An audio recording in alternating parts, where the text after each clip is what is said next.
Cape Town after police advised them that the threat situation is too high. This follows acts of vandalism. The action has caused serious delays on the rail service, leaving thousands of commuters frustrated and angry. Signal lines were vandalized between Nyanga and Philippi, jeopardizing the safety of commuters. 13 trains to and from Mitchells Plain and 14 on the Khayelitsha line have been cancelled since yesterday. Metrorail has laid charges of sabotage and attempted murder against the vandals. A reward of 50,000 rand has been offered by PRASA to those who come forward with information related to cable theft.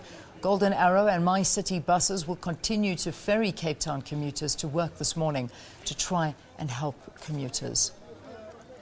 For more on the story, let's now speak to our reporter who's on the scene, Nomawethu Solwandle. Nomawethu, what happened earlier this morning? We believe you went on to the scene and there was a bit of a protestation from some of the vandalizers towards you. Well, a very good morning to you, Leanne.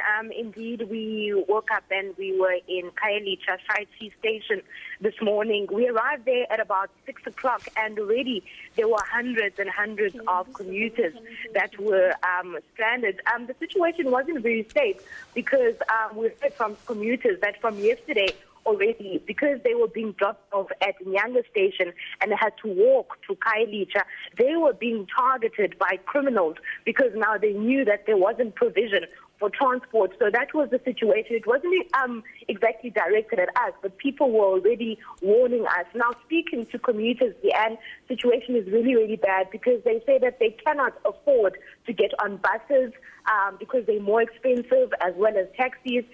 We know that PRASA has made provision or spoken to Golden Arrow to people to their workplaces or different destinations, but that's not possible because Golden Arrow already has its own people that it has to transport and can only ferry these people after 8 o'clock. Now that's a serious challenge for these people that need to get to work at a certain time, that need to get to school at a certain time. So it's a very serious situation down here in Cape Town. And we've just arrived now at Nyanga Station, which is on the other side of Khayelitsha. And although we haven't gone into the station, we can already see outside there are hordes of people just waiting for transport.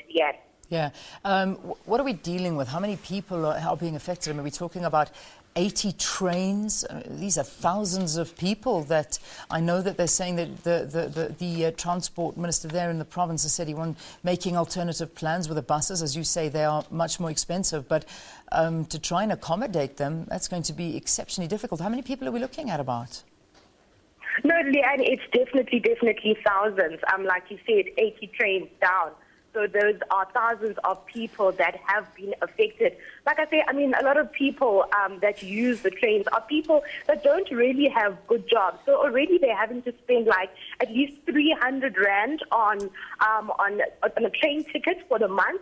So now if they have to get in deeper into their pockets, that means what are they taking home? So that's the challenge that people are facing here. That's why they don't want to get onto taxis. That's why they use the train, because it's a much cheaper mode of transport. But it is definitely thousands, and that have been affected by this situation. Just finally, Nomawethu, has calm returned to the area?